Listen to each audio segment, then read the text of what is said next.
주의 사자가 빌립에게 말하여 이르되 일어나서 남쪽으로 향하여 예루살렘에서 가사로 내려가는 길까지 가라 하니 그 길은 광야라. 일어나 가서 보니 에디오피아 사람 곧 에디오피아 여왕 간닥의 모든 국고를 맡은 관리인 네시가 예배하러 예루살렘에 왔다가 돌아가는데 수레를 타고 선지자 이사야의 글을 읽더라. 성령이 빌립더러 이르시되 이 수레로 가까이 나아가라 하시거늘 빌립이 달려가서 선지자 이사야의 글을 읽는 것을 듣고 말하되 읽는 것을 깨닫느냐? 대답하되 지도해 주는 사람이 없으니 어찌 깨달을 수 있느냐 하고 빌립을 청하여 수레에 올라 같이 앉으라 하니라. 읽는 성경 구절은 이것이니 일러스되 그가 도살자에게로 가는 양과 같이 끌려갔고 털 깎는 자 앞에 있는 어린 양이 조용함과 같이 그의 입을 열지 아니하였도다. 그가 굴욕을 당했을 때 공정한 재판도 받지 못하였으니 누가 그 세대를 말하리요. 그의 생명이 땅에서 빼앗김이로다 하였거늘 그 내시가 빌립에게 말하되 청컨대 내가 묻노니 선지자가 이 말한 것이 누구를 가리킴이냐? 자기를 가리킴이냐? 타인을 가리킴이냐? 빌립이 입을 열어 이 글에서 시작하여 예수를 가르쳐 복음을 전하니 길 가다가 물 있는 곳에 이르러 그 내시가 말하되 보라 물이 있으니 내가 세례를 받음에 무슨 거리낌이 있느냐? 이에 명하여 수레를 멈추고 빌립과 내시가 둘 다 물에 내려가 빌립이 세례를 베풀고 둘이 물에서 올라올새 주의 영이 빌립을 이끌어 간지라. 내시는 기쁘게 길을 가므로 그를 다시 보지 못하니라. 빌립은 아소도에 나타나 여러 성을 지나 다니며 복음을 전하고 가이사랴에 이르니라. 아멘. 우리 감리교 운동을 처음 시작한 웨슬리 목사님께서 감리교 목회자라면 반드시 세 가지가 준비되어 있어야 한다라고 이야기를 합니다. 첫 번째는 뭐냐면요, 언제라도 설교할 준비가 되어 있어야 한다. 언제든지 어디서든지 복음을 전할 기회가 생기면 즉각적으로 설교자는 응답해야 된다라는 거죠.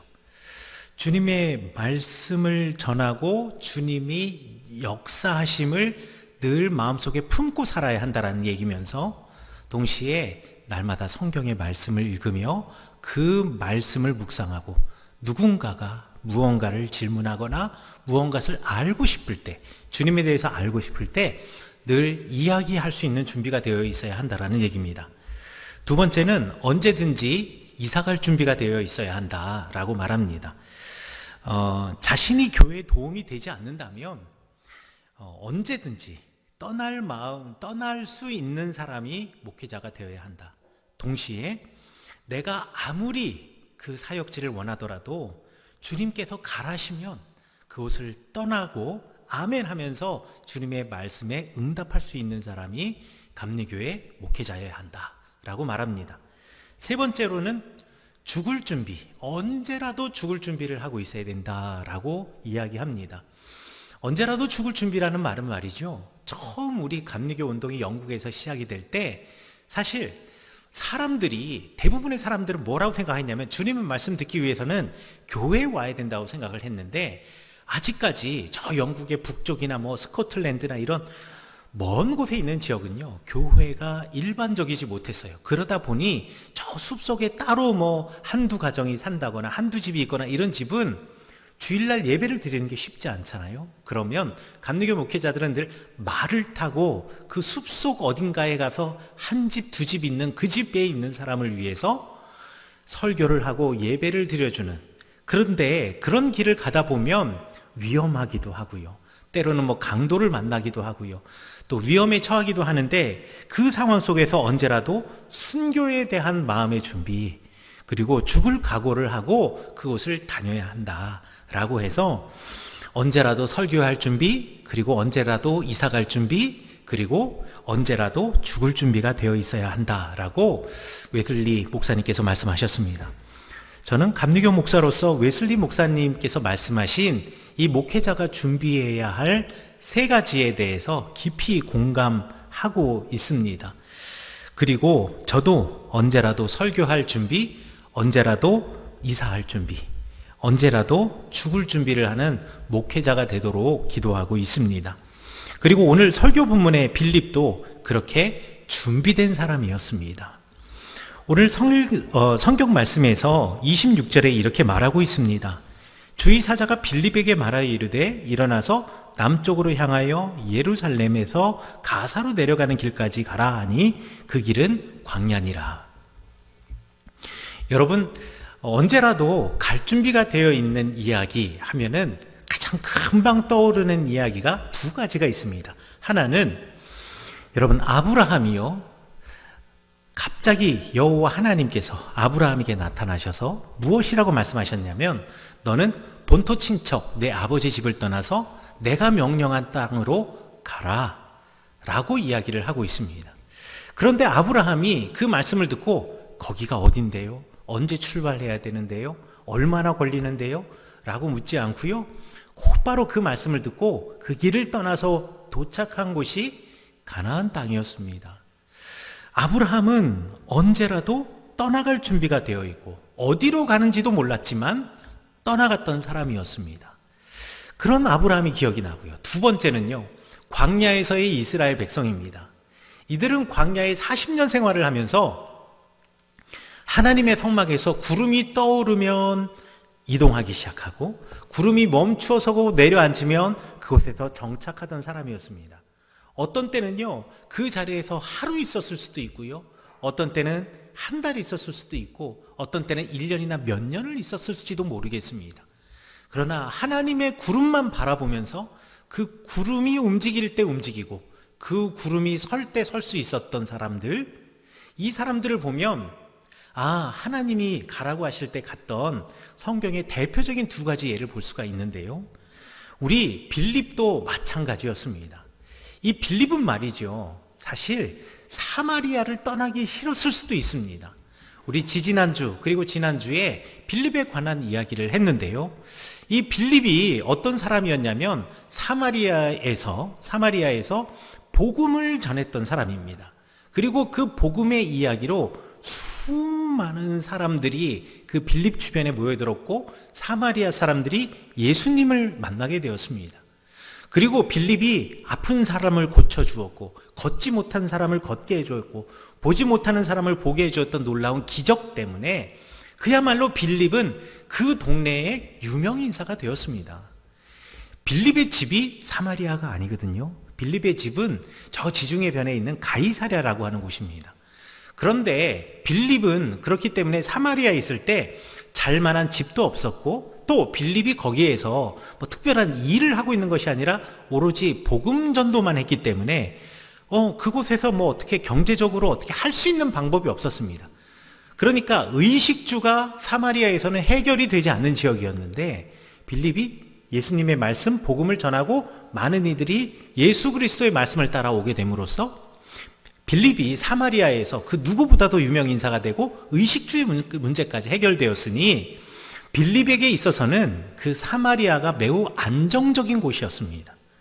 그럼에도 불구하고 주님의 사자가 빌립에게 찾아와서 말하기를, 야, 이제 너 남쪽으로 가서 예루살렘에서 가사로 내려가는 길 알지? 그쪽으로 쭉 내려가서 그 길을 걸어가 라고 이야기를 하고 있는 겁니다. 사실 예루살렘에서 가사로 내려가는 길로 가라고 하는 그 말 자체는 도대체 나에게 몇 킬로를 걸어가라고 하는 건지, 그래서 그 길을 따라 걸어갈 때 어디까지 가라는 건지 구체적으로 아무런 이야기도 하고 있지 않는 거예요. 그런데도 불구하고 놀라운 것은 이 빌립은 네 하면서 그 길로 사마리아를 떠나서 예루살렘을 거쳐 가사로 내려가는 그 길을 향해 걸었다라는 겁니다. 물론 지금은 고고학 발굴을 통해서 몇 킬로를 걸었는지 알 수가 있어요. 65km, 대략 65km를 걸었거든요. 그런데 65km가 되든 아니면 그 배가 되든 어디가 되든 사실 빌립이 출발할 때는 몇 킬로인지도 모르고 어딘지도 모르는 그 길을 걷다는 것은, 이 빌립은요, 알지도 못하는 길을 걸을 수 있는 준비된 사람, 언제나 떠날 준비가 되어 있는 사람이었다는 것을 우리가 알 수가 있습니다. 그 빌립이 그 길을 걸어가다 보니 27절 28절에서 이렇게 말하고 있습니다. 일어나 가서 보니 에디오피아 사람 곧 에디오피아 여왕 간다게의 모든 국고를 맡은 관리인 네시가 예배하러 예루살렘에 왔다가 돌아가는데 수레를 타고 선지자 이사야의 글을 읽더라.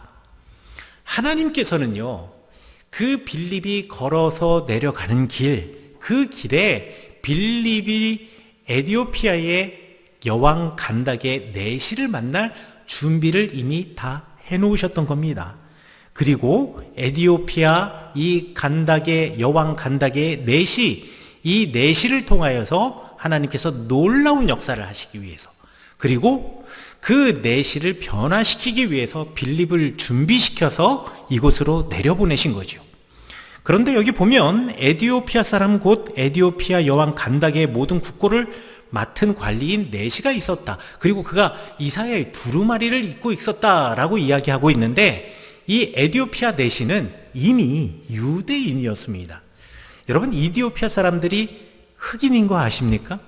예, 흑인이 있고 백인이 있고 황인이 있는데 에디오피아 네시는 흑인입니다. 제가 맨 처음에 이스라엘 갔을 때 제일 놀랐던 것이, 유대인 하면 전부 다 어떤 중동 사람들, 내지는 미국에 가면 미국에 유대인들 많은데 백인들 뭐 이렇게 생각을 했는데요, 유대인들 가운데 흑인도 있고 황인도 있는 겁니다.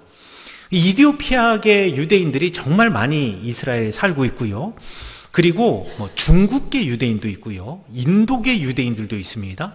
그리고 동유럽계 유대인들도 있고요, 중앙아시아계 유대인들도 있어요. 그거를 보면서 맞아, 노아의 아들이 셈과 함과 야벳이었으니 셈과 함과 야벳이 흑인, 백인, 황인으로 대표되는 인종이니, 그래, 세계 인종 모두 다 유대인, 하나님을 아는 사람이 있는 것은 당연하겠구나 라고 생각하면서도요, 제 마음속에 있는, 제 머릿속에 있는 편견이 흑인 유대인이라는 것, 그리고 나와 얼굴이 비슷한 황인종 유대인이라는 것에 놀랐습니다. 그래서 유대인들의 역사를 보니까, 물론 유대인들이 로마 시대 이후로 세계 각국에 흩어져 가면서 실크로드를 따라가지고 동쪽으로 오게 되는데요, 해상 경로를 따라가는 사람은 인도까지 걸어왔다가 인도에서 배를 타고 저쪽 필리핀 쪽으로 해서 일본까지 가고요, 그 다음에 육로로 걸어가는 사람들은 저 중앙아시아 쪽 고원지대를 따라서 중국의 북경을 지나서 심지어는 우리나라 함경도 원산항을 통과해가지고 일본으로 유대인들이 또 이동했던 이동 경로가 있더라고요. 그래서 실제로 인도계 유대인들도 있고요, 그 다음에 중국계 유대인들도 있습니다. 그래서 중국계 유대인들이나 인도계 유대인들을 보면 그렇게 반갑고 신기할 수가 없어요. 그리고 흑인들, 그러니까 아프리카에도 많은 유대인들이 있는데, 아프리카계 유대인들은 그 역사가 조금 다릅니다.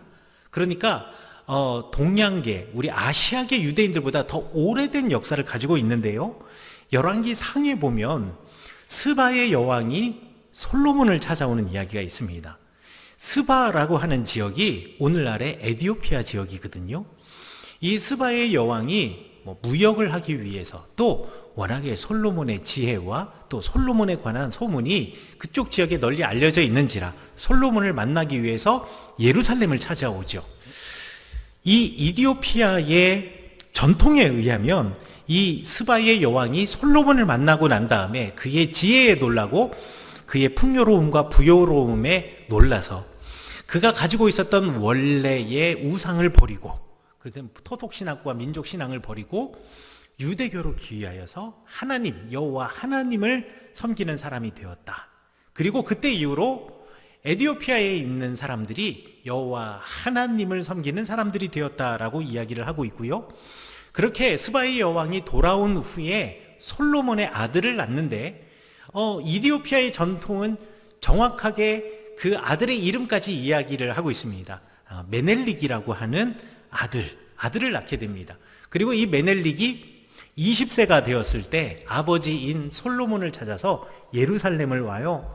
그때 예루살렘을 왔을 때 이 메넬릭에게 솔로몬이 너 그 땅에서 여호와 하나님을 섬기는구나, 너 정말 장하다, 우리 성전에 있는 하나님의 거룩한 법궤를 너에게 내어줄 테니까 이 법궤를 가지고 와서 여호와 하나님 섬기기를 멈추지 말아라 라고 해서 지금도 이디오피아의 악숨이라고 하는 지역으로 가면은요, 악숨에 세인트 메리 처치 오브 자이언이라고 하는 교회가 있는데 이 교회는요 법궤를 보관하고 있는 교회다라고 알려져 있습니다. 물론 그 법궤를 본 사람은 없습니다. 왜냐하면 이 법궤는 딱 한 사람, 성경에 보면 대제사장만 볼 수 있고, 그리고 이 교회에서 가장 높은, 그리고 이 이디오피아의 교회에서 딱 정한 한 사람만이 대제사장의 역할을 하고 있기 때문에 그 사람만 법궤를 볼 수가 있고 아무도 볼 수가 없고, 그 사람이 죽고 난 다음에 새롭게 그 법궤를 관리할 사람, 그 법궤를 이렇게 잘 보존할 사람만 또 새로운 법궤를 보게 되고, 누구도 볼 수 없는 법궤가 이곳에 있다라고 지금 전해지고 있습니다. 그리고 이디오피아의 교인들은 믿고 있습니다. 그러니까 이 놀라운 사건, 이 놀라운 사건과 이 놀라운 일들로 인하여서 에티오피아에는 여호와 하나님을 아는 유대인들이 늘어났고, 그래서 이 유대인 중, 여호와 하나님을 아는 유대인 중에 하나가 바로 에티오피아의 이 넷이었다라는 것이죠.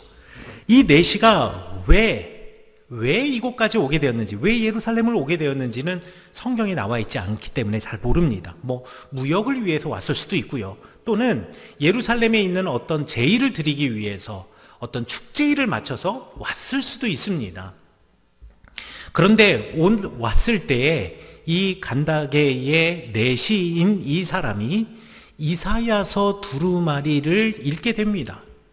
특별히 오늘 성경 말씀에서 읽었다라고 하는 이사야서 두루마리는 이사야서 53편, 이사야서 53장 7절과 8절인데요. 실제로 우리말 성경에는 사도행전에서는 53장 7절과 8절만 소개되어 있지만 아마 이 에티오피아 내시는 이사야서 52장과 53장을 다 읽었을 겁니다. 왜냐하면 이스라엘의 명절 중에, 그리고 큰 명절은 아니지만 작은 명절, 그리고 짧게 지키는 기념하는 날 중에 예루살렘 성전 봉헌일이라는 게 있었습니다. 이사야서 52장과 53장은요 이사야의 예언이면서 이 이사야의 예언을 언제 읽었냐면 성전이 무너지고 바벨론의 포로로 잡혀갔던 사람들이 고레스 왕, 페르시아의 고레스 왕의 명령으로 다시 예루살렘으로 돌아오고, 예루살렘에 돌아와서 스룹바벨의 지도 아래에서 성전을 새로 지었을 때, 성전을 완공하고 난 다음에 하나님께 제사를 드리면서 읽었던 성경 말씀이 이사야서 52장과 53장이었습니다. 그러니까 아마도 이 에티오피아 내시는요 예루살렘의 성전 봉헌 기념일 이 예배에 참석하기 위해서 에티오피아에서 예루살렘으로 왔고, 그 예루살렘에서 난생 처음으로 이사야서 52장과 53장을 읽었던 거예요. 왜냐하면 대부분의 많은 사람들은 창세기부터 신명기까지만 읽지 예언자들의 글을 그렇게 매일같이 읽지는 않거든요. 그리고 예언자의 글은 일부만 발췌해서 읽었었거든요. 고대의 유대인들은 그렇게 했습니다. 그런데 이제 예루살렘에 와서 이사야 두루마리를 읽으며 그 중에 52장과 53장을 읽으면서 마음에 큰 궁금증이 생겼던 거예요. 왜냐하면 52장과 53장의 글의 내용이 무엇이냐면 하나님께서 예루살렘을 회복시키시고 예루살렘에게 은혜와 복을 주시는데, 그런데 이스라엘 백성들은 그 하나님의 회복시키기 위해서 보내신 종, 그 종을 핍박하고 그 종은 늘 고난을 당했다라는 얘기가 52장과 53장의 이야기입니다. 그래서 이사야서 53장을 고난받는 종의 노래다라고 부르고 있습니다. 그 고난받는 종이 어떤 종이었냐면 하나님께서 보내셔서 하나님의 공의를 드러내는 종이면서 그 공의를 드러냈다라는 이유로 백성들의 핍박을 받았고, 그 핍박을 받은 것에서 끝나는 것이 아니라 결국 그가 죽었는데 그의 죽음으로 구속의 역사, 그의 죽음으로 이스라엘 백성들의 죄 사함의 역사가 일어났다라는 것이 이사야서 53장의 고난받는 종의 노래이고, 이것이 바로 고난받는 종에 대한 이사야의 예언이었습니다. 그런데 이디오피아 이 내시가 잘 생각해 보니, 이 예언을 생각해 보니, 우리 유대인의 역사에서 정말 많은 하나님의 사람들이 이 땅에 왔고, 그리고 그 예언자들이 사람들로부터 핍박을 받은 것은 분명한 거예요. 뭐 예를 들자면 예레미야 같은 선지자는 핍박을 받아서 사람들로부터 두들겨 맞기도 하고요, 그 다음에 감옥에 갇히기도 하고요, 그 다음에 사람들로부터 조롱받기도 했습니다. 그리고 역사 속에서 많은 선지자들이 바알 선지자들의 등살에 못 이겨서 죽임을 당하기도 했었습니다. 그리고 이사야 선지자 마찬가지로 이사야의 죽음에 대해서는 성경에 기록이 되어 있지 않지만, 유대교의 전통에서 이사야는 그 다음 세대, 그러니까 이사야가 예언을 하던 그 다음 세대 때에 핍박을 받고 결국 사형을 당해서 죽게 됩니다. 그렇게 해서 많은 예언자들이 죽기는 하였으나, 그 예언자들 가운데에서 그의 죽음 때문에 이스라엘 백성들이 죄사함, 구속을 받은 일이 한 번도 없었거든요. 또 그렇게 구속받았다, 죄사함을 받았다라는 내용이 성경에 나와 있지 않거든요. 그러면 이사야 선지자, 이사야 예언자가 말한 이 예언은 도대체 누구를 가리키는 건지, 이것이 죽은 이사야 자신을 가리키는 건지, 아니 자신을 가리킨다 그러면 이 이사야의 죽음으로 우리가 죄사함을 받은 적이 없는데 이게 어떤 일인지 너무 당황스럽고 궁금했던 것입니다. 그러니까 아마도 이 궁금증을 이기지 못해서 예루살렘에서도 물어보았을 거예요. 그러나 예루살렘에 있는 사람이 그 대답을 제대로 해주지 못했던 모양이죠. 그러니 그 이사야 두루마리를 펴서 읽으면서 수레에 타고 앉으면서 이디오피아로 돌아가는 길에 계속 그 말씀이 무엇인가 궁금해하는 겁니다. 그때 빌립을 만났습니다. 바로 그때 하나님께서 빌립을 보내주셨습니다. 그리고 빌립이 그에게 묻습니다. 여러분, 성경에 보면 빌립이 내시에게 그냥 가서 물었다라고 이야기를 하고 있는데, 이게 얼마나 큰 용기를 필요로 하는 일인지 여러분 아셔야 합니다. 여러분들 도로에서 제가 서 있는데 갑자기 우리나라에 파견된 어느 나라 대사가 이렇게 차를 타고 지나가거든요. 지나갈 때 내가 갑자기 그 차 앞을 뛰어들어서 잠깐만요 하고 막은 다음에 내가 당신에게 질문할 게 있습니다, 당신에게 할 말이 있습니다 하면 어떻게 될 것 같습니까? 경찰에 잡혀갑니다. 대사와 함께 있는 옆에 있는 무장 경호원들이 있어요. 운전사도 그냥 운전사가 아닙니다. 그러니 그렇게 외국의 사절단 앞에 뛰어든다라는 것 자체가 사실 자신의 목숨을 내놓는 일일 수도 있었습니다. 그리고 간다게가 수레를 타고 갔다 했으니 수레를 끄는 사람, 수레를 미는 사람, 그리고 그 수레 주변에서 이 간다게를 보호하는 병사들, 많은 사람들이 있었을 겁니다. 왜냐하면 에티오피아에서 예루살렘까지 아무리 열심히 와도요, 거의 한 달 길을 와야 되는 길이에요. 그런데 그 길을 오는데 넷이 혼자만 보내겠습니까? 당연히 무장병력을 함께 보냈겠지요. 그런데 그 길 앞을 막아서고 빌립이 지금 묻는 겁니다. 지금 이사야 두루마리를 읽고 있는데 그 말을 이해하십니까? 이디오피아 내시가 대답하죠. 잘 모르겠다고. 이 말이 너무 어렵다고. 그러니까 이 빌립이 이제 예수 그리스도의 삶과 그의 복음을 이야기해 주기 시작합니다. 그 이사야서 두루마리에 나와 있는 고난받는 종이 우리 예수님이셨나라고. 당신은 에티오피아에 살고 있어서 잘 몰랐겠지만 몇 년 전에 그분이 이렇게 이 땅에서 사역하셨고, 그가 불의하게 재판을 받아 사람들의 손에서 죽임을 당했으나 그의 죽음과 부활로 우리가 죄의 사함을 받고 우리가 율법을 뛰어넘어 그리스도의 복음 때문에 새 생명을 얻었노라고. 그래서 우리는 그리스도 예수 안에서 새로운 피조물이 되었노라고. 그래서 우리는 새 하늘과 새 땅에서 살고 있고 또 새 하늘과 새 땅을 기다리고 있노라고 지금 빌립이 에디오피아 내시에게 말씀을 전해 주었던 것입니다. 그의 삶과 그리고 우리 기독교의 역사 그리고 예수 그리스도의 행하신 모든 일들을 전해 주었을 때 빌립의 마음속에 뜨거움이 있었습니다. 그리고 에디오피아 내시의 마음속에도 동일한 뜨거움이 있었습니다. 그리고 에디오피아 내시가 빌립에게 묻지요.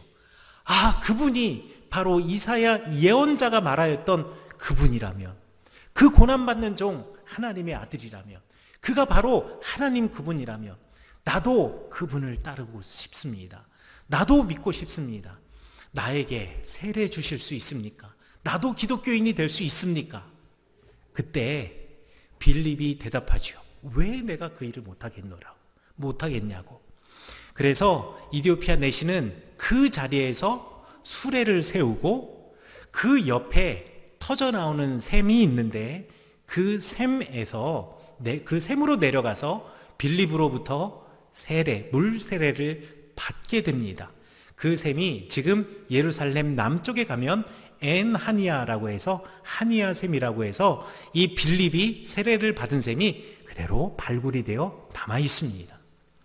그리고 놀라운 것은 그리고 난 다음에 이 빌립에게 주님의 영이 임하여서 이 빌립은 그 자리에서 말씀을 전하고 난 다음 곧바로 아소도 지역을 지나 가이사랴로 갔다라는 것이죠.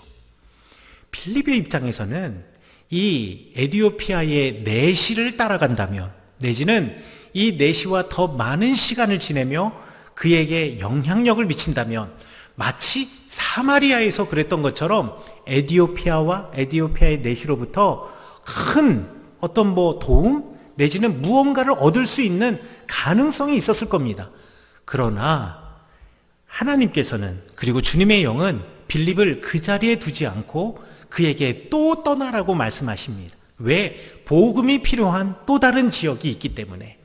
그래서 언제나 떠날 준비가 되어 있는 사람, 언제나 복음을 전할 준비가 되어 있는 사람, 언제나 죽을 수 있는 준비가 되어 있는 빌립은 그 자리를 떠나 아소도로 그리고 가이사랴로 가게 됩니다. 그리고 우리 성경에서 말하기는 그 이후로 빌립은 이 이집트의 내시를 단 한 번도 보지 못하게 됩니다. 그런데 놀라운 것은 말이죠. 이렇게 에디오피아 지역에 복음이 전해지고 난 다음 이 에디오피아 내시로부터 시작된 복음의 씨앗이 에디오피아를 완전히 바꾸어 놓았다는 것이죠. 그래서 고대의 기록에 의하면 기원 후 4세기 때까지 전체 에디오피아 인구 중에 절반이 유대인이었다라고 말합니다. 그러니까 전체 에디오피아의 인구의 절반이 여호와 하나님을 섬기는 사람이 되었고, 기원 후 4세기 이후로는요, 아예 에디오피아 왕국 자체가 기독교 왕국이 되어서 모든 에디오피아 사람들이 전부 다 기독교인이 되었고요. 그리고 지금도, 종교의 자유가 있는 지금도 전체 에디오피아 인구의 64%가 기독교인인 나라가 바로 67%가 기독교인인 나라가 바로 에디오피아입니다. 에디오피아가 어떻게 이렇게 놀라운 변화를 경험할 수 있겠습니까? 어떻게 이렇게 놀랍게 변화될 수 있었겠습니까? 바로 한 사람, 그 에디오피아 내시 때문이었습니다. 그 에디오피아 내시는 어떻게 예수 그리스도의 복음을 알게 되었습니까? 바로 빌립 때문이었습니다. 그러면 어떻게 그가 빌립을 만날 수 있었습니까?